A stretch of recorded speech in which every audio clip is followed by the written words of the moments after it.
Season cinema കണ്ടിട്ടുണ്ടോ? ലാലേട്ടന്റെ അതിനകത്ത് വില്ലനുണ്ട് ബെഞ്ചമിൻ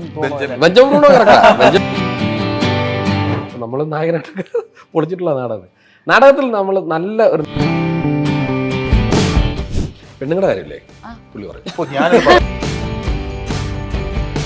പിന്നെ അതല്ല ഇത് ഈ രണ്ട് കാര്യമുണ്ട്. ഒന്ന് ക്യാമറ കടിക്കുകയല്ലെന്ന് എനിക്കറിയാം, നമ്മളെ പ്രേക്ഷകൻ കടിക്കും നാടകത്തിന് ഇരിക്കുന്നവർ.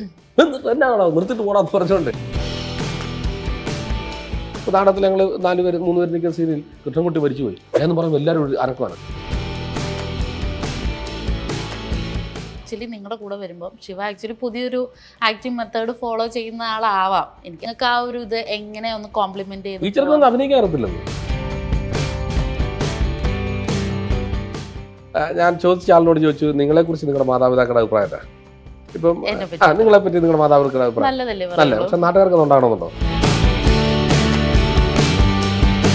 നിങ്ങളുടെ ഡിസൈനർ ഹോം എന്ന സ്വപ്നം യാഥാർത്ഥ്യമാക്കുന്നു. സാൻബിൾഡ് ഡിസൈൻഡ് ബൈ കോൺസെപ്റ്റ്സ്. ഫെബ്രുവരി 9 റിലീസാവാൻ വേണ്ടിയിരിക്കുന്ന മലയാളത്തിലെ വളരെ കാത്തിരിക്കുന്ന ഒരു ചിത്രമാണ് ജെറി എന്ന് പറയുന്ന മൂവി. അതിൻ്റെ വിശേഷങ്ങൾ പങ്കുവയ്ക്കാനായി നമ്മോടൊപ്പം ഇവിടെ എത്തിയിരിക്കുന്നത് പ്രമോദ് വെളിയനാട് ചേട്ടൻ, കോട്ടയം നസീർക്ക ആൻഡ് ശിവ. ഇവരാണ് നമ്മോടൊപ്പം ഇന്ന് എത്തിയിരിക്കുന്നത്. നമുക്ക് അവരോട് തന്നെ വിശേഷങ്ങൾ ചോദിച്ചറിയാം. ഈ ജെറി എന്ന് പറയുന്ന മൂവിയുടെ ആ ഒരു ടൈറ്റിലിൽ എന്തോ ഒരു ഇത് ഒളിഞ്ഞു കിടക്കുന്ന പോലെ ഫീൽ ചെയ്യുന്നുണ്ട്. എനിക്ക് ആക്ച്വലി അതിൻ്റെ പോസ്റ്ററൊക്കെ കണ്ടപ്പോൾ ഫീൽ ചെയ്ത ഒരു ടോം ആൻഡ് ജെറിയുടെ എന്തോ ഒരു കോൺസെപ്റ്റ് ഉള്ള പോലെയോ, പിന്നെ ജെറി എന്ന് പറയുന്ന ഒരു ഇതിൽ ഒരു എലിയുടെ ഒരു പടം ആ ഒരു പോസ്റ്ററിൽ കൊടുത്തിട്ടുണ്ടായിരുന്നില്ലേ? അതൊക്കെ ആയിട്ട് ബന്ധപ്പെടുത്തി എന്തൊക്കെയോ എനിക്ക് തോന്നി. ഞാൻ ജസ്റ്റ് ഇങ്ങനെ റിസർച്ച് ചെയ്ത് കണ്ടുപിടിച്ച കുറച്ച് കാര്യങ്ങളൊക്കെ. ഈ ഒരു title role actually title role ഇതിൽ ചെയ്യുന്നത് ആരാണ് എന്നുള്ളൊരു സംഭവം. ടൈറ്റിൽ ഇപ്പം വെച്ചിരിക്കുന്നത് ജെറി എന്നുള്ള പേര് വെച്ചിരിക്കുന്നത് ആ എലിയുടെ പേരായിരിക്കാം. പക്ഷേ എന്ന് പറഞ്ഞാൽ ആ എലി ഒരു ഫുൾ ലെങ്ത് ക്യാരക്ടർ അല്ല ഇതിൻ്റെ അകത്ത്. ഓക്കെ. പക്ഷെ ഒരു നിർണായക സ്ഥലത്ത് പ്ലേസ് ചെയ്യുന്ന ഒരു ക്യാരക്ടറാണ്. ജെറി ആണ് ഈ മൂവി കൊണ്ടുപോകുന്നത് എന്ന് പറഞ്ഞാൽ നിർണായകമായ ഒരു സ്ഥലമുണ്ടല്ലോ, നമ്മളെപ്പോഴും അങ്ങനെയല്ലേ പറയുന്നത് അല്ലേ? ആ സ്ഥലത്ത് ഈ എലിക്കൊരു പ്രാധാന്യം ഉണ്ടെന്ന് കൂട്ടിക്കോളൂ. അതുകൊണ്ടാണ് ജെറി എന്ന് പറയുന്ന പേരിട്ടിരിക്കുന്നത്. പക്ഷെ ശരിക്കും ഇതിൽ 2 പേരാണ് സെൻട്രൽ ക്യാരക്ടർ ചെയ്തിരിക്കുന്നത്. അതിലൊന്ന് പ്രമോദാണ് എന്ന് പറയപ്പെടുന്നു. അല്ല, ഇതിൽ 2 പേരുണ്ട്. ഒന്ന് സണ്ണിച്ചെന്ന് പറഞ്ഞ ആളാണ്. പുള്ളി ആദ്യമായിട്ടാണ് അല്ലേ? പുള്ളിയായിരുന്നു ഈ പടത്തിന്റെ ഒരു എന്താ പറയാ, പുള്ളിയാണ്. അപ്പം ഇവർ 2 പേരുമാണ്. ഇവരുടെ 2 കുടുംബങ്ങൾ തമ്മിലുള്ള, അടുത്തടുത്ത് താമസിക്കുന്ന 2 കുടുംബങ്ങളാണ്.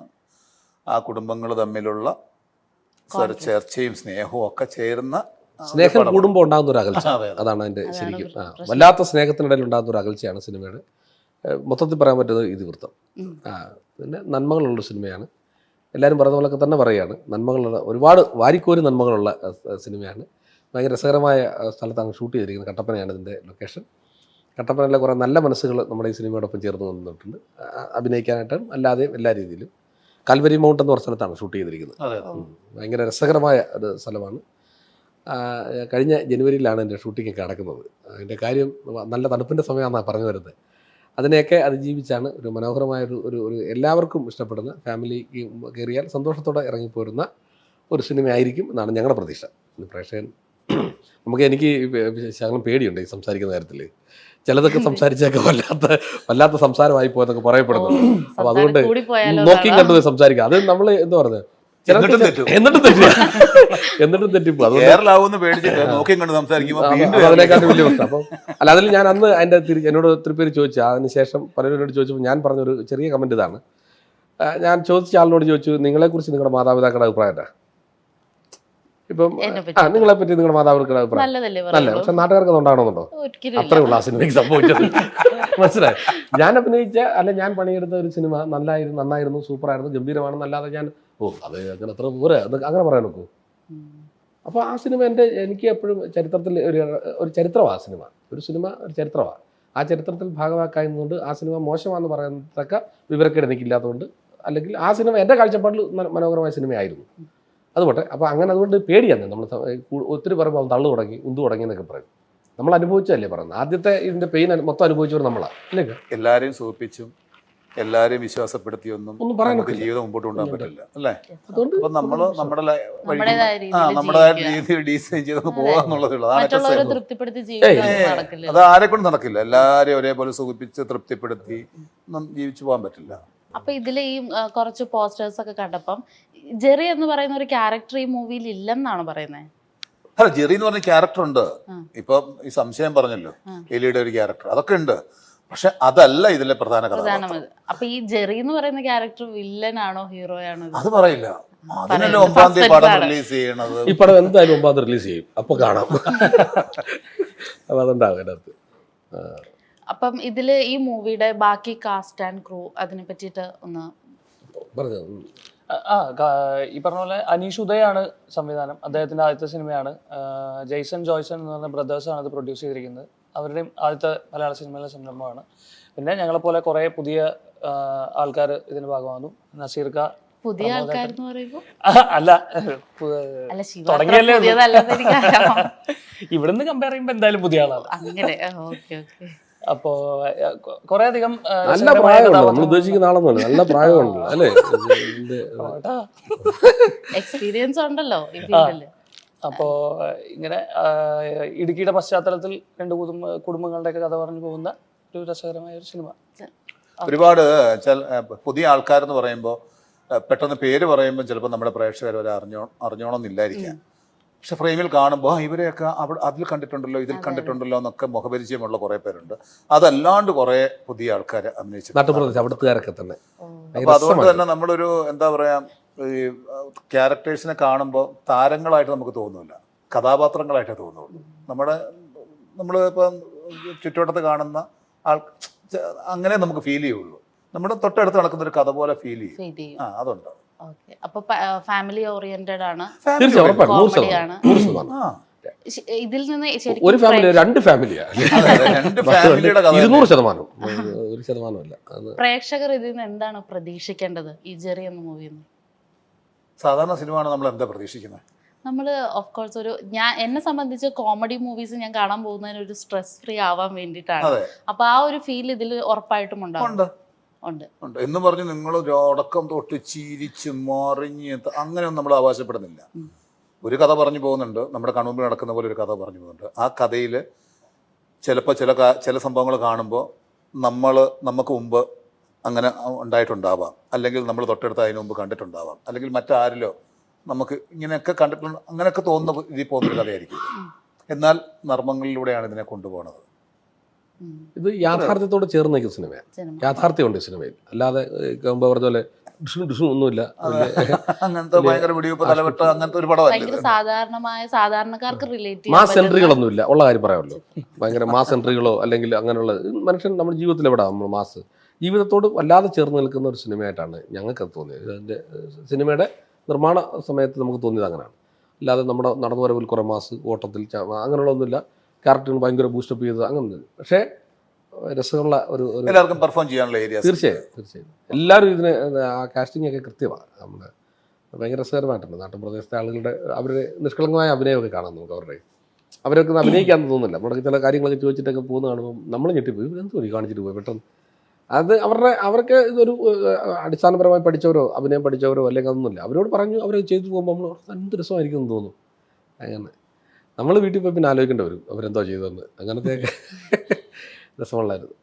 ശിവയുടെ കാര്യത്തിലേക്ക് വരുമ്പോൾ ഇപ്പൊ ലാസ്റ്റ് ആയിട്ട് ഓസ്ലർ മൂവി ഭയങ്കര ഒരു അത്യാവശ്യം നല്ല ബ്ലോക്ക് ബസ്റ്റർ പോലെ നിൽക്കുന്ന ഒരു മൂവി തന്നെയാണ്. അപ്പം ഇവരുടെ കൂടെയുള്ള ഈ ഒരു എക്സ്പീരിയൻസ് ആൻഡ് ജേർണി എങ്ങനെ ഉണ്ടായിരുന്നു?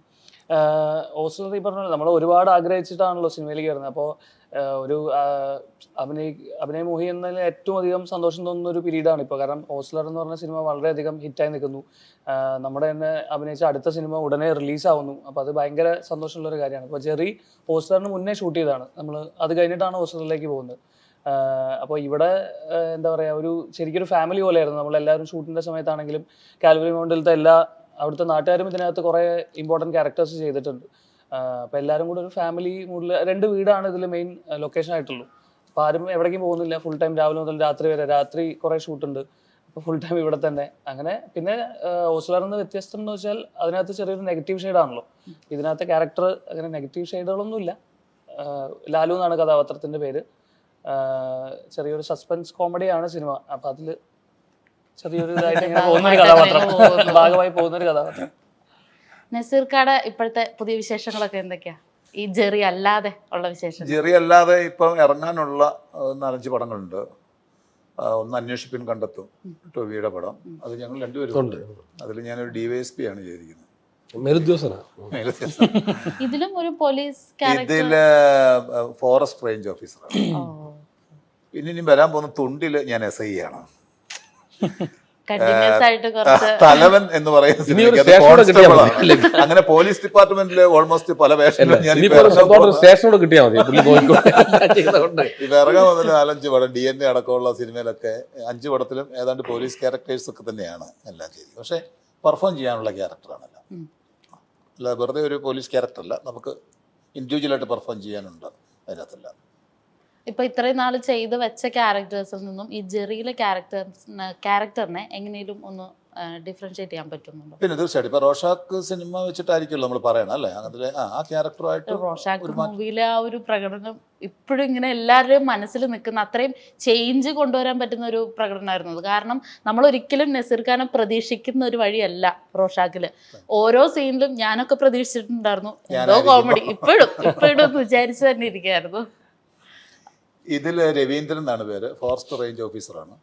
ഇവരുടെ 2 പേരുടെ ഈ ഫാമിലിയുടെ ഇടയ്ക്ക് വന്ന് കയറുന്നൊരു ക്യാരക്ടറാണ്. അവിടം വരെ നമ്മൾ പറയുന്നുള്ളൂ. ഇപ്പോൾ സീരിയസ് ക്യാരക്ടറാണ്. അന്വേഷണത്തിൽ ഇരിക്കുന്ന കാര്യമല്ല, അതുകൊണ്ട് വെളിയിൽ വിടാൻ പറ്റില്ല. കോടതിയിൽ ഇരിക്കുന്ന കാര്യമായതുകൊണ്ട് ജനവിധിക്ക് വേണ്ടി വെച്ചേക്കുക. പ്രമോദന്റെ ക്യാരക്ടർ എനിക്കിപ്പം ഞാൻ പറഞ്ഞില്ലേ, ഗോപി എന്ന് പറയുന്ന ക്യാരക്ടറാണ്. ഇത് ഞാൻ ചോദിച്ചു പഠിച്ച ക്യാരക്ടറാണ്. അതാണ് എൻ്റെ ഏറ്റവും വലിയ രസം. ഒരു സിനിമ ഈ സിനിമയുമായി ബന്ധപ്പെട്ട് എന്നോട് സംസാരിച്ചപ്പോൾ വേറൊരു കഥാപാത്രം എന്നോട് പറഞ്ഞത്. അത് പറഞ്ഞു കുറച്ച് ദിവസം കഴിഞ്ഞപ്പോൾ ഞാൻ സ്ക്രിപ്റ്റ് അയച്ചു തന്നു. എനിക്ക് വീട്ടിലൊരു ചെറിയ ഇൻസിഡൻറ്റ് സംഭവിച്ചു. എൻ്റെ അച്ഛൻ്റെ അനിയൻ മരിച്ചിട്ട് അതുമായിട്ട് ബന്ധപ്പെട്ടൊക്കെ ഒന്ന് കുറച്ച് ദിവസം ടയർഡായി. ഒരു ദിവസം ഞാനിങ്ങനെ ചുമ്മാ ഒന്ന് വായിച്ചേക്കാം. എനിക്ക് ശരിക്കും പറഞ്ഞാൽ എൻ്റെ ഡയറക്ടറും നമ്മുടെ സണ്ണി ചേട്ടനോടാണ് എന്നോട് കഥ പറയുന്നത്. എനിക്കൊന്നും മനസ്സിലായില്ല. അന്ന് കഥ കുറേ ഇങ്ങനെ പറഞ്ഞു, ഒരു വക മനസ്സിലായില്ല. അപ്പോൾ ഒരു വേഷം, ഒരു മാഷിൻ്റെ വേഷമാണെന്നൊക്കെ പറഞ്ഞു. ശരി എന്നൊക്കെ പറഞ്ഞു പോയി. ഇപ്പോൾ ഒരു സിനിമ വന്നല്ലോ എന്ന് മാത്രമേ ചിന്തിച്ചില്ല, അല്ലാതെ വേറെ കൂടുതലായിട്ടൊന്നും ചിന്തിച്ചില്ല. അങ്ങനെ നമുക്ക് തിരഞ്ഞെടുക്കാത്ത തലത്തിലേക്ക് നമ്മൾ എത്തിയിട്ടില്ലല്ലോ, ഇന്ന സിനിമ അഭിനയിക്കും ഇങ്ങനെ. അപ്പോൾ അത് കിട്ടിയ ഒരു സിനിമ എന്നുള്ള രീതിയിൽ നിൽക്കും.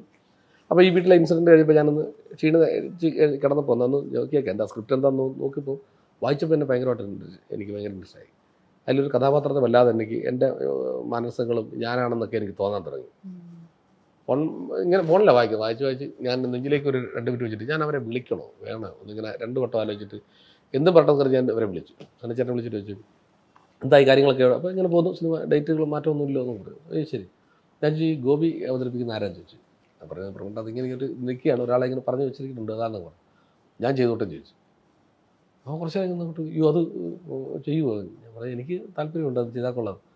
അപ്പോൾ അത് അങ്ങോട്ടൊക്കെ ഒരു വേറൊരു ഇതാകുകയല്ലേ എന്നൊക്കെ ചോദിച്ച് സാമ്പത്തികത്തെക്കുറിച്ചായിരിക്കാം ഒരു ഇത്.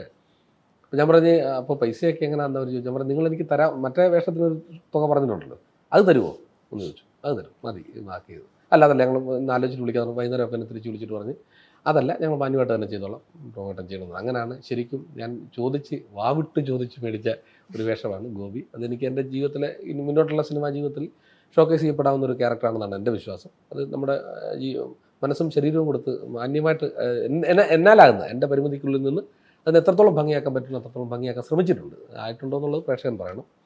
എന്തായാലും എനിക്ക് ഭയങ്കര സന്തോഷമുള്ള ക്യാരക്ടറാണ്. അത് ഓർമ്മയിൽ സൂക്ഷിക്കാവുന്ന ഒരു ക്യാരക്ടറായിരിക്കും. ഒരു 25 വർഷത്തോളായില്ലേ നാടകം? 26 കുറയ്ക്കല്ലേ? അയ്യോ സോറി, എൻ്റെ മിസ്റ്റേക്ക്. 26 വർഷം. ഈ 26 വർഷത്തെ ആ ഒരു നാടകം ഫീൽഡും ഇപ്പോഴുള്ള സിനിമയിലേക്ക് വന്നപ്പോൾ ആ ഒരു എന്തെങ്കിലും വ്യത്യാസം? പിന്നെ ആളുകൾക്ക് തിരിച്ചറിയാൻ തുടങ്ങി ശരിക്കും. മറ്റേതൊക്കെ അമ്പലപ്പുറമ്പ് പള്ളിപ്പുറമ്പുകാർ മാത്രമല്ല അറിയത്തില്ല. ഇപ്പം വെളിയിലിറങ്ങുമ്പോൾ ആളുകൾ വന്ന് ഫോട്ടോ എടുക്കുന്നു. ഇതൊക്കെ നമ്മൾ സ്വപ്നത്തിൽ ആഗ്രഹിച്ചാൽ ഇതൊക്കെ സംഭവിക്കണമെന്നൊക്കെ. വെളിയിലിറങ്ങുമ്പോൾ എന്താണ് പുതിയ സിനിമ, എന്താണ് ഇപ്പോൾ പടമൊന്നും ഇല്ലെന്നൊക്കെ ചോദിക്കും. ഇപ്പോൾ ഒന്നും കാണുന്നില്ലല്ലോ. എൻ്റെ നാട്ടുകാരുടെ ഒരു വേറെ പ്രത്യേകം എന്ന് പറഞ്ഞാൽ ഞാൻ അഭിനയിക്കുന്ന സിനിമ പിറ്റേ ദിവസം TV പറഞ്ഞതാണ്.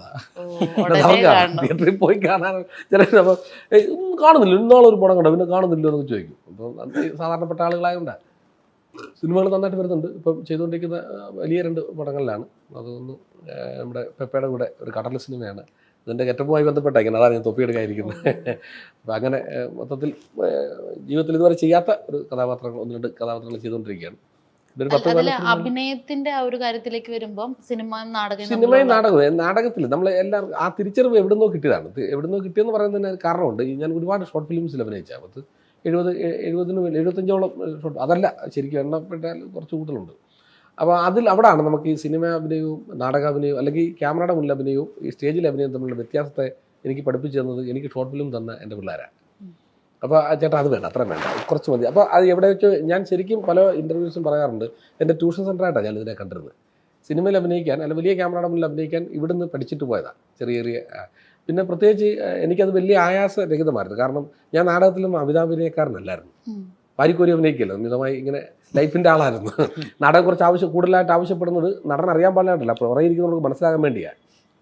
ജീവിതത്തിൽ നമ്മൾ അച്ഛാന്ന് വിളിക്കുന്നത് നാടകത്തിൽ അച്ഛാ എന്നിങ്ങനെ വിളിക്കേണ്ടി വരും. അത് അഭിനയിക്കുന്ന ആൾ മണ്ടറായിട്ടല്ല അങ്ങനെ വിളിക്കുന്നത്, ആ പുറകെ ഇരിക്കുന്നവർക്ക് മനസ്സിലാകട്ടെ എന്തെങ്കിലും ഒരു ചലനങ്ങൾ ഉണ്ടാക്കിയെങ്കിലേ മൈക്ക് ക്യാച്ച് ചെയ്യണം. അങ്ങനെയൊക്കെ ഉണ്ട്. നാടകം ഒരു 50 അടി പോലും ഇല്ല, 50 അടിക്ക് അപ്പുറത്തോട്ട് നാടകം മൊത്തമൊന്നുമല്ല, തൊണ്ട കൊണ്ടാകുക കാണുന്നത് പ്രേക്ഷകൻ ശബ്ദത്തിലൂടെയാണ് എന്താണ് ആ വികാരം അവിടെ പ്രകടിപ്പിച്ചതെന്ന്. ഇപ്പോൾ നാടകത്തിൽ ഞങ്ങൾ 3 പേര് നിൽക്കുന്ന സീനിൽ അറിഞ്ഞോ കൃഷ്ണൻകുട്ടി മരിച്ചു പോയി എന്ന് പറയുമ്പോൾ എല്ലാവരും ഒരു അനക്കമാണ്. എന്താ പറയുക, ആ സ്റ്റേജിൽ എന്തോ ഒരു അനക്കം സംഭവിച്ചൊന്നും പ്രേക്ഷകൻ തോന്നും മ്യൂസിക്കൂടെ. അല്ലാതെ നമ്മൾ സിനിമയിലാണെങ്കിൽ കൃഷ്ണൻകുട്ടി മരിച്ചു പോയി ഓരോ രണ്ട് ക്ലോസിലാണ് ഈ ഞെട്ടല് സിനിമയിൽ ഇടാത്ത കുഴപ്പമാണ്, ടൈറ്റ് ഫ്രെയിം ആയിരിക്കുമല്ലോ. അത് തന്നെയല്ല, സ്ക്രീനിൽ പൊളിഞ്ഞ് ഭിത്തിയെ ചെല്ലും പടം നമ്മൾ അങ്ങനെ. അപ്പോൾ ആ എവിടുന്നോന്നല്ല, വീണ്ടും ഞാൻ പറയുന്നത്, നമുക്ക് ഇങ്ങനെ ഷോർട്ട് ഫിലിംസുകൾ തന്ന ഒരുപാട് പേരുണ്ട്. അതിൽ അഭിലാഷ് ശ്രീധരും പിന്നെ മനോജ് മിന്നലെ എന്നൊക്കെ പറഞ്ഞ നമ്മുടെ പ്രിയപ്പെട്ടവരുണ്ട്. അവരൊക്കെ തന്ന അതിൽ നിന്നാണ് നമ്മളിങ്ങനെ പിടിച്ച് പഠിച്ചെടുത്തതാണ് കേട്ടോ. അതാണ്. അപ്പോൾ അതുകൊണ്ട് വലിയ ബുദ്ധിമുട്ട് എനിക്ക് തോന്നിയില്ല സിനിമയിൽ വന്നിട്ട്. പിന്നെ അതല്ല, ഈ 2 കാര്യമുണ്ട്. ഒന്ന് ക്യാമറ കടിക്കുകയല്ലെന്ന് എനിക്കറിയാം, നമ്മളെ പ്രേക്ഷകൻ കടിക്കും നാടകത്തിന് ഇരിക്കുന്നവർ. എന്നാണോ നിർത്തിട്ട് പോടാന്ന് പറഞ്ഞുകൊണ്ട് നമ്മുടെ ഫ്രണ്ട് രക്ഷപ്പെടാൻ ഒരു കട്ടൻ മാത്രമേ ഉള്ളൂ.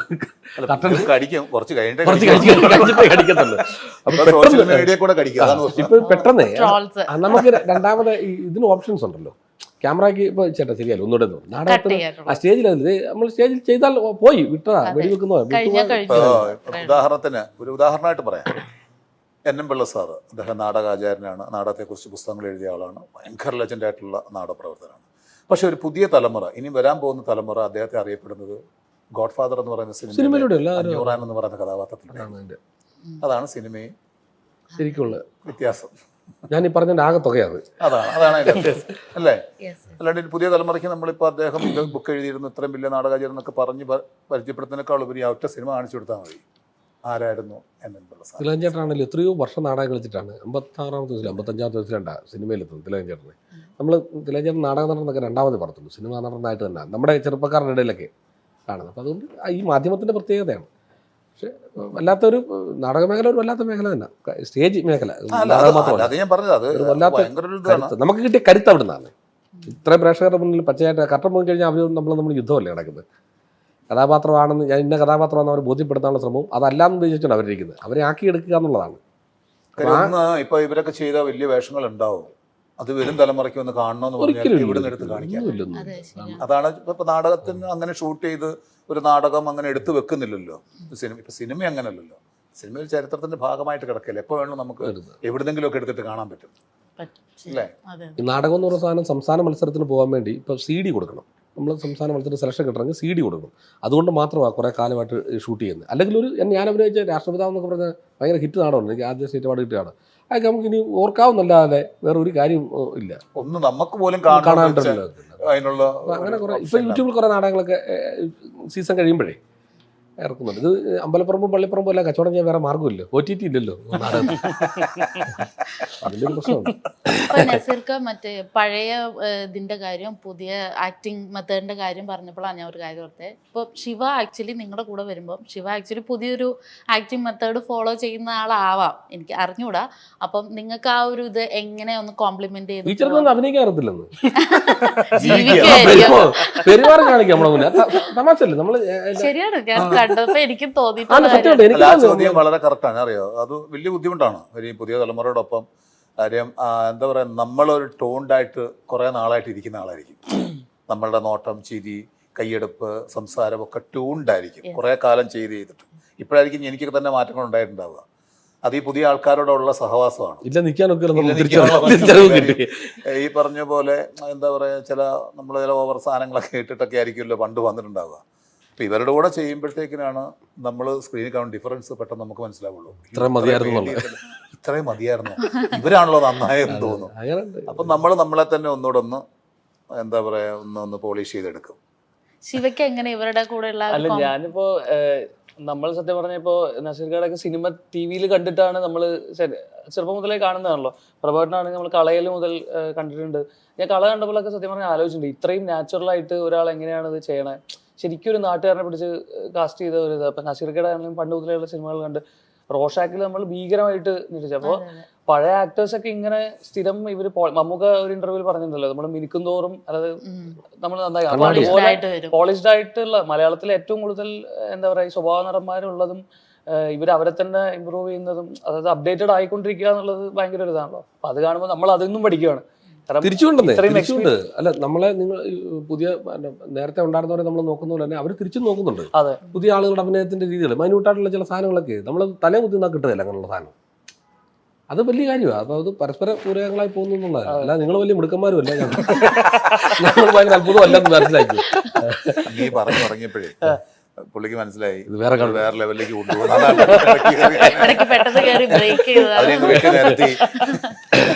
നസീർക്കാട് മിമിക്രിയുടെ ഇതൊക്കെ ഇപ്പൊ ഉണ്ടോ?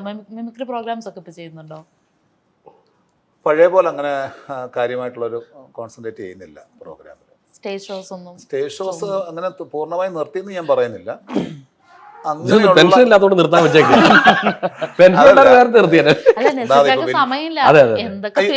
അയ്യോ അതല്ല വലിയ റിസ്ക് ആണ്. നമ്മൾ പഴയ പോലെ അല്ല. സ്റ്റേജ് പ്രോഗ്രാം ചെയ്യാന്ന് പറയുന്നത് വലിയ റിസ്ക് ആണ്. പണ്ടത്തെ പോലെ നമ്മൾ കോമഡി സ്കിറ്റുകൾ ഇപ്പോൾ സ്റ്റേജിൽ ചെയ്ത് വിജയിപ്പിക്കുക എന്ന് പറയുന്നത് ടാസ്ക്കാണ്. നമ്മൾ സ്കിറ്റ് ചെയ്യുമ്പോൾ എന്നിട്ട് ഒരു നമ്മൾ അനുകരിക്കുന്നതാണെങ്കിൽ തന്നെ ഒരു മിമിക്രി കലാകാരൻ്റെ വിജയവും പരാജയവും സംഭവിക്കണം. അനുകരിക്കുന്നൊരു കലാകാരൻ്റെയാണ് ഞാൻ പറഞ്ഞത്. ശബ്ദം അനുകരിക്കും. എൻ്റെ ശബ്ദം തിരിച്ചറിയാത്തിടത്തോളം കാലം, അതായത് എൻ്റെ ഒറിജിനൽ ശബ്ദം നിങ്ങൾ തിരിച്ചറിയാത്തിടത്തോളം കാലം ഞാൻ ചെയ്യുന്ന എല്ലാ താരങ്ങളും നിങ്ങൾക്ക് പെർഫെക്റ്റായിട്ട് തോന്നാം. എൻ്റെ ശബ്ദം, ഒറിജിനൽ ശബ്ദം നിങ്ങൾ എന്ന് തിരിച്ചറിഞ്ഞ് തുടങ്ങുന്നോ അന്ന് മുതൽ ഞാൻ ചെയ്യുന്ന എല്ലാ താരങ്ങളിലും എൻ്റെ ശബ്ദം നിങ്ങൾക്ക് കേൾക്കാൻ പറ്റും. അതാണ് അതിൻ്റെ ഫാക്ട്. നിങ്ങൾ പണ്ടുള്ള ഏത് സീനിയറായിട്ടുള്ള മിമിക്രി കലാകാരന്മാർ, ഇപ്പോൾ ജയറാമേട്ടനോ സുരാജോ ആരും ആയിക്കോട്ടെ, അവരുടെ പഴയകാല മിമിക്രികൾ എടുത്തിട്ട് കേട്ടാൽ ഇപ്പോൾ അവരുടെ ശബ്ദം നമുക്ക് ഫീൽ ചെയ്യും. പണ്ടത് തോന്നില്ലായിരുന്നു. അത് ഇനിയും വരുന്ന ഇപ്പം ചെയ്തുകൊണ്ടിരിക്കുന്ന പല കലാകാരന്മാരും നാളെ അനുഭവിക്കാൻ പോകുന്നതാണ് ഇത്. അതങ്ങനെയാണ്. അപ്പോൾ അത് ഞാൻ ഫേസ് ചെയ്ത് തുടങ്ങിയിരിക്കുന്നു. എൻ്റെ ശബ്ദം കുറച്ചുകൂടെ ആൾക്കാർ ഒറിജിനൽ ശബ്ദം, അപ്പോൾ ഞാൻ അനുകരിക്കുന്നതിൽ പലതും ഇത് പുള്ളിയുടെ സൗണ്ടാണല്ലോ എന്നൊക്കെ പറഞ്ഞു തുടങ്ങും പല കമൻറ്റിലും. അപ്പോൾ ആ റിസ്ക് കുറച്ച് കൂടുതലായതുകൊണ്ട് അതിൽ നമ്മൾ അധികം കോൺസെൻട്രേറ്റ് ചെയ്യുന്നില്ല. എന്നാലും വല്ലപ്പോഴൊക്കെ പോയി ചെയ്യുന്നുണ്ട്. അത്യാവശ്യം നല്ല ഷോസൊക്കെ ആണെങ്കിൽ കൂടുതലും സിനിമ തന്നെ ചെയ്യണമെന്നാണ് ആഗ്രഹം. ഏറ്റവും കൂടുതൽ കയ്യടി നേടിത്തന്ന ഒരു വോയിസ് അതാരുടെ? അങ്ങനെയൊന്നുമില്ല. ഓരോ സീസണിലും ഞാൻ ഓരോ സ്റ്റാറായിരുന്നു. ഒരു സമയത്ത് ജഗദീഷ് ചേട്ടനായിരുന്നു എൻ്റെ രൂപം കൊണ്ടും ശബ്ദം കൊണ്ടും ഒക്കെ ഏറ്റവും പെർഫെക്റ്റ്. മേനോ സാർ ഉണ്ടായിരുന്നു, നരേന്ദ്രപ്രസാദ് സാർ ഉണ്ടായിരുന്നു, പിന്നെ സുരേഷ് ചേട്ടനെ ചെയ്യുന്നുണ്ടായിരുന്നു ഈ സമയത്ത്, ജനാർദ്ദൻ ചേട്ടൻ. പിന്നെ കുറേ കഴിഞ്ഞ് ഞാൻ കുറച്ച് ബോഡിയൊക്കെ വന്നപ്പോഴാണ് അനീഫ് കെയിലേക്ക് ഞാൻ വർക്ക് മാറിയത്, ഉമ്മൻചാണ്ടി സാറ്. അങ്ങനെ ഓരോ സീസണായിട്ട് വന്ന് ഞങ്ങൾ രണ്ടുമൂന്ന് പേരുടെ ശബ്ദമേ പറയാനുള്ളൂ, ബാക്കിയൊക്കെ കാണിക്കാൻ പറ്റുന്ന ആളാണ്. പക്ഷെ പെട്ടെന്ന് ചോദിച്ചാൽ കാണിക്കാൻ പറ്റില്ല. കാര്യം ഞാനിപ്പോൾ അതിനൊരു ശ്രമം നടത്തുന്നില്ല എന്നുള്ളതാണ്. അല്ലാണ്ട് പറ്റാത്തതുകൊണ്ടായിരിക്കില്ല. പുതിയ താരങ്ങളെ പഠിക്കാനോ അല്ലെങ്കിൽ അതിനുവേണ്ടി ഒരു മെനക്കെടൽ ഞാൻ സ്വയം നടത്തുന്നില്ല. കാരണം ഇനി പുതിയ അവരുടെ പ്രേതങ്ങൾ ദേഹത്ത് കയറ്റാൻ ഞാൻ മനസ്സുകൊണ്ട് ഇഷ്ടപ്പെടുന്നില്ല. ഞാൻ ഒഴിച്ച് ഉള്ള ബാധകളെ ഞാൻ എങ്ങനെയൊക്കെയോ പറഞ്ഞു വിട്ടുകൊണ്ടിരിക്കുകയാണ്. അത് നമുക്ക് സിനിമയിൽ നല്ലതല്ല എന്ന് ഞാൻ വിശ്വസിക്കുന്നു. ഒരു ആക്ടറിനായിട്ട് നമ്മൾ പ്രൂവ് ചെയ്യണമെങ്കിൽ അനുകരണങ്ങൾ നമ്മുടെ ദേഹത്തു നിന്ന് അറിയാവുന്ന അനുകരണങ്ങൾ, അതായത് പബ്ലിക്കിന് തിരിച്ചറിയാവുന്ന അനുകരണങ്ങളെ ഒഴിവാക്കി വിടുന്നതായിരിക്കും നല്ലതെന്നാണ് എനിക്ക് തോന്നുന്നത്. അല്ലാതെയുള്ള ഇപ്പം നമ്മുടെ ചുറ്റുവട്ടത്തുള്ള ചില ക്യാരക്ടേഴ്സിനെ ഒക്കെ നമ്മൾ ചെയ്യുന്നതല്ല. അത് നമുക്ക് സിനിമയിൽ നാളെ ഒരു ക്യാരക്ടറിന് വേണ്ടി ഉപയോഗിക്കാൻ പറ്റും. പക്ഷെ അറിയുന്നവരെ മാക്സിമം നമ്മൾ ഒഴിവാക്കി വിടുന്നതാണ് നല്ലത്. ഇനി ഞാൻ അങ്ങനെ ഒരു ശ്രമം നടത്താൻ മനസ്സിന്റെ താല്പര്യമില്ല. വളരെ ഓപ്പണായിട്ട് തന്നെ പറയാം. ചിത്രം വരെയൊക്കെ അത് കുഴപ്പമില്ല. അത് പിന്നെ ആർക്കും ഉപദ്രവില്ലാത്ത കേസായതുകൊണ്ട് കുഴപ്പമില്ല. അത് ഇത്തിരി പണിയുള്ള കേസാണ്. അതിനെ പെട്ടെന്ന് കയറി കൈവെക്കാൻ ബുദ്ധിമുട്ടാണ്. ഒരു പെയിന്റിങ്സ് എന്ന് പറയുന്നതിന് അങ്ങനത്തെ ഒരു സ്കില്ല് തന്നെ വേണം. ഇപ്പം ലാലേട്ടന് കൊടുത്തൊരു 9 പെയിന്റിങ്സിനെ പറ്റി ഞാനതൊന്ന് കണ്ടു. നവരസങ്ങൾ എന്ന് പറഞ്ഞിട്ട് അതെന്താണ് അത് ചെയ്യാനുള്ള ഒരു റീസൺ? എനിക്കൊരു പ്രത്യേകത ഞാൻ തോന്നി ഒരുപാട് ഇന്റർവ്യൂസിൽ പറഞ്ഞാണ്. എന്നാലും ലാലേട്ടന് ഒരു പെയിന്റിങ് വേണമെന്ന് പറഞ്ഞിരുന്നു. അദ്ദേഹത്തിന്റെ കളക്ഷൻസ് കാണിക്കുകയൊക്കെ ചെയ്തു. അങ്ങനെ വ്യത്യസ്തമാർന്ന ഒരു സാധനം കൊടുക്കണമെന്നുണ്ടായിരുന്നു. മൂപ്പർക്ക് ഇപ്പം നായക്കുട്ടികളെ ഭയങ്കര ഇഷ്ടമാണെന്ന് എനിക്കറിയാം. അപ്പം ഞാനിങ്ങനെ ആലോചിച്ചു, ഇത്രയും രസങ്ങൾ മുഖത്ത് വരുത്തുന്ന ഒരാൾ, അപ്പം അദ്ദേഹത്തിൻ്റെ ഏറ്റവും പെറ്റായ നായക്കുട്ടിയുടെ മുഖത്ത് ആ നവരസം വന്നാൽ എങ്ങനെ ഇരിക്കും എന്നൊരു ഒരാശയം തോന്നിയാണ്. അപ്പം അതിന് വേണ്ടിയിട്ട് പല ഫോട്ടോസും കളക്ട് ചെയ്തു. നെറ്റിൽ നിന്ന് ഒരേ ഡോഗിൻ്റെ തന്നെ വിവിധ എക്സ്പ്രഷൻസ് നമ്മൾ കളക്ട് ചെയ്തു. അതിൻ്റെ അകത്തോട്ട് എൻ്റെ കോൺട്രിബ്യൂഷൻ കൂടെ ചേർത്തിട്ടാണ് ആ 9 ആർട്ട് ചെയ്തത്. അത് ലാലേട്ടന് ഭയങ്കര ഇഷ്ടമായി. അദ്ദേഹത്തിൻ്റെ വീടിൻ്റെ ഏറ്റവും ഫ്രണ്ടിൽ തന്നെ അത് പ്രദർശിപ്പിച്ചിട്ടുണ്ട്. അതെ അതെ, വലിയൊരു അംഗീകാരമാണ്. പിന്നെ എന്ന് വെച്ചാൽ ഞാൻ ഈ പെയിൻറ്റിങ് കൊടുക്കുന്നതിന് മുമ്പ് ലാലേട്ടൻ വീട്ടിൽ കൊണ്ടുപോയി അവിടെ ഇരിക്കുന്ന പെയിൻറ്റിങ് കളക്ഷൻസ് എന്നൊക്കെ പറഞ്ഞാൽ നമുക്ക് ഇമാജിൻ ചെയ്യാൻ പറ്റാത്ത കളക്ഷൻസ്, അത്ര വലിയ പെയിൻറ്റിങ്സ് ഒക്കെ ഇരിക്കുന്നത്. അപ്പോൾ അതിൻ്റെ കൂടെ എൻ്റെ ഒരു പെയിൻറ്റിങ് ഇരിക്കുക എന്ന് പറയുന്നത് എനിക്കാണ് ഏറ്റവും വലിയ അംഗീകാരം. ഓക്കെ, പിന്നെ ഇപ്പം ശിവയുടെ പുതിയ വേറെ ജെറി അല്ലാതെ ഉള്ള വിശേഷങ്ങളൊക്കെ? ജെറി തന്നെയാണ് ഇപ്പോഴത്തെ മെയിൻ വിശേഷം. അതായത് ഓസ്ലർ ഇപ്പോഴും തിയേറ്ററിൽ ഓടിക്കൊണ്ടിരിക്കുന്നു. ഇനിയിപ്പോൾ ജെറി പറഞ്ഞ പോലെ എന്താ പറയുക, വേറെ ഒരു ജോണറിലുള്ളൊരു സിനിമയാണ്, ഒരു ഭയങ്കര ലൈറ്റ് ഹാർട്ടഡ് ആയിട്ടുള്ളൊരു സിനിമയാണ്. എന്താ പറയുക, തിയേറ്ററിൽ നിന്ന് തീർച്ചയായിട്ടും ചിരിക്കാനുള്ള മൊമെൻറ്റ്സ് ഉണ്ട്, ചെറുതായിട്ട് സസ്പെൻസിലൂടെ കൊണ്ടുപോകുന്ന മൊമെൻറ്റ്സ് ഉണ്ട്. അപ്പോൾ ജെറി ഞാനും ഭയങ്കര എക്സൈറ്റഡ് ആണ്. കാരണം ഞാൻ ഇതുവരെ കുറച്ച് എല്ലാം ചെയ്തെല്ലാം നെഗറ്റീവ് ഷെയ്ഡ് കഥാപാത്രങ്ങളാണ് ഇതുവരെ എല്ലാം. ക്രിസ്റ്റഫർ ആണെങ്കിലും ഹൃദയമാണെങ്കിലും ഇപ്പോൾ ഇതാണെങ്കിലും എല്ലാം കുറച്ച് നെഗറ്റീവ് ഷെയ്ഡ്. അപ്പോൾ ഇതിനകത്താണ് ഒരു സാധാരണ മനുഷ്യനായിട്ടുള്ള ഒരു കഥാപാത്രം ഞാൻ ആദ്യമായിട്ടാണ് ചെയ്യുന്നത്. അപ്പോൾ അതിൻ്റെ കാര്യത്തിൽ ഭയങ്കര എക്സൈറ്റഡ് ആണ്. ജെറിക്കായിട്ടാണ് വെയിറ്റിംഗ്. മോൾഡ് ചെയ്ത് വരുന്ന ഒരു ആക്ടർ എന്നുള്ള രീതിയിൽ ഞാൻ ചോദിക്കാം, ഇപ്പം ഒരു ടേണിംഗ് പോയിന്റ് എന്ന് തോന്നിയ ഒരു മൊമെന്റ് എന്തായിരുന്നു? ടേണിംഗ് പോയിന്റ് എന്ന് തോന്നിയ മൊമെന്റ് എനിക്ക് തോന്നുന്നു ഹൃദയത്തിൻ്റെ ഓഡിഷൻ കഴിഞ്ഞ് സെലക്ട് ആയ സമയത്ത് ഞാൻ വിളിക്കാത്ത ആൾക്കാരില്ല ആ സമയത്ത്. കാരണം ഒരുപാട് കാലം നടന്നിട്ട് നമ്മൾ കിട്ടുന്ന ഒരു ഓപ്പർച്യൂണിറ്റി ആണല്ലോ. അപ്പോൾ വിനീതേട്ടൻ ഡയറക്റ്റായിട്ട് ഓഡിഷൻ ചെയ്തിട്ടാണ്, 4th റൗണ്ട് ഓഡിഷൻ വിനീതേട്ടനായിരുന്നു. അപ്പോൾ അത് കിട്ടിയപ്പോൾ തന്നെ നമുക്ക് അറിയാം നമ്മുടെ ലൈഫിൽ എന്തോ നടക്കാൻ പോവാണ്. നാട്ടുകാർക്ക് എന്തൊക്കെയോ സംഭവിക്കാൻ പോവാ, മലയാള സിനിമയ്ക്ക് എന്തൊക്കെയോ സംഭവിക്കാൻ പോവാണ്. അങ്ങനെ മലയാള സിനിമ മുന്നോട്ട് പോകണ്ട. ഞാനിവിടെ പഴയ ഗാവൻ സീസൺ സിനിമയിലെ ഗാവനെ ഓർമ്മയുണ്ടോ? സീസൺ സിനിമ കണ്ടിട്ടുണ്ടോ ലാലേട്ടൻ്റെ? ഇല്ല, കണ്ടില്ല. എന്നാ എടുത്തിട്ട് കാണണം. അതിനകത്ത് വില്ലനുണ്ട്, ഗാവൻ. ബെഞ്ചമിൻ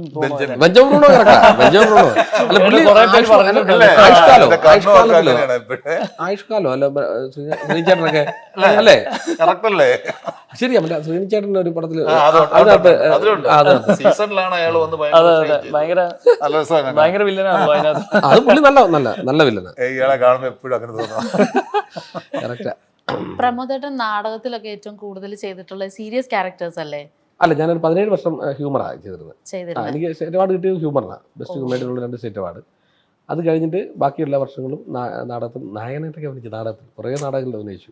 അപ്പം നമ്മൾ നായകനായിട്ടൊക്കെ പൊളിച്ചിട്ടുള്ള നാടകത്തിൽ നമ്മൾ നല്ല ഒരു നിലയിൽ നിന്ന് അവിടെ നാടകത്തിന്റെ പീക്ക് പോയിന്റിൽ എത്തിയിട്ടാണ് നമ്മൾ ശരിക്കും. അപ്പൊ ഈ സീരിയസ് ആയിട്ടുള്ള ക്യാരക്ടേഴ്സ് ആണോ കോമഡി റോൾസ് ആണോ എളുപ്പം? എനിക്ക് ചെയ്യാൻ എനിക്ക് ഏറ്റവും ഇഷ്ടം നെഗറ്റീവ് ക്യാരക്ടർ. ഓ തീർച്ചയായും നെഗറ്റീവ് ക്യാരക്ടർ. വില്ലൻ എത്ര കിട്ടിയാലും എന്ത് ചെയ്യാണെങ്കിലും ഞാൻ ചെയ്യും. വില്ലൻ വേഷമാണെങ്കിൽ ഒരു മടിയില്ല. എനിക്ക് ഏറ്റവും ഇഷ്ടം. കാരണം ഞാൻ ഓൾറെഡി അല്ലാത്ത സ്വഭാവത്തിലുള്ള വേഷം ഞാൻ അങ്ങനെയാന്നേ. ഞാൻ ഇങ്ങനെയൊക്കെ തന്നെ ഞാൻ വന്ന് എൻ്റെ എന്തോ ചെയ്യാനാണ് അവിടെ വന്നത്. ഞാൻ അല്ലാത്ത ഒരാളായിട്ട് മാറുമ്പോഴല്ലേ എന്തെങ്കിലും പണിയെടുക്കാനുള്ളത്. അല്ലാതെ അങ്ങോട്ട് വന്നിട്ട് എന്നെ ഉണ്ട് സുഖമാണ് സുഖമായിട്ടിരിക്കുന്നത് ഇങ്ങനെയൊക്കെ ആയിരിക്കും ഞാൻ ജീവിതത്തിൽ ചോദിക്കുന്നത്. നേരെ കുറച്ച് മറ്റേ സുഖമാണോ ചോദിക്കുമ്പോഴാണ് ഞാൻ എന്തെങ്കിലും ചെയ്തായിട്ട് പോകുന്നത്. അതുകൊണ്ട് എനിക്ക് നെഗറ്റീവ് ഇതുള്ള ക്യാരക്ടറുകൾ കിട്ടുന്നതാണ് ഇഷ്ടം. അതിലാണ് പണിയെടുക്കാനുണ്ടെന്നാണ് എൻ്റെ വിശ്വാസം. മറ്റേതൊന്നുമില്ല, നമ്മൾ വന്ന് പോകുന്നുള്ളതല്ല. ഇക്കാകുമ്പോൾ പറഞ്ഞാൽ ഈ അനുകരിക്കുക എന്ന് പറഞ്ഞത് ഇപ്പം ഞാൻ എൻ്റെ ഒരു നാടകത്തിലെ ഡയലോഗ് ഭയങ്കര അതിപ്പോൾ കോമഡി ഉത്സവത്തിലൊക്കെ ഓരോരുത്തർ അനുകരിക്കുന്നുണ്ടോ ഒന്നാ സന്തോഷം പറയാം നമുക്കത് കാണുമ്പോൾ. ഞാൻ പറഞ്ഞൊരു ഡയലോഗിനെ അവർ കോമഡി ഉത്സവത്തിൽ പറഞ്ഞു, അതെടുത്ത് അവർ പറയുമ്പോഴല്ലോ എന്നിട്ട് എനിക്ക് ഓരോരുത്തരൊക്കെ അയച്ചു തരും.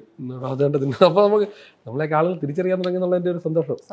വീയോ അത് കാരണം ഇപ്പം മാന്യവും മര്യാദയൊക്കെയാണ് നടക്കുന്നത്. പഴയതുപോലെ ഒന്നും മുണ്ടൊന്നും വെറ്റി കുത്തി കിടക്കില്ല. പണ്ട് വെള്ളപ്പൊക്കം വന്ന പോലെ കുട്ടനാട്ടുകാരല്ലേ എടുത്ത് ഒരാളെ ഇച്ചിരി താത്ത് മര്യാദക്കാരനായിട്ട് ആവശ്യമില്ലാത്ത സ്ഥലങ്ങളിൽ പോയി നിൽക്കാറില്ല. എന്നെ എവിടേക്കെന്ന് ചോദിച്ചാൽ ആളുകൾ തിരിച്ചറിയുന്നതുകൊണ്ട് നമ്മുടെ സംസാരത്തിലും പെരുമാറ്റത്തിലും ഒക്കെ ഇച്ചിരി മിതത്വം പാലിക്കാൻ ശ്രമിച്ചിട്ടുണ്ട്. ഞാൻ എന്നെ തന്നെ ഒന്ന് സെൻസർ ചെയ്യാൻ ശ്രമിക്കുന്നുണ്ട്. നടക്കുകയല്ല.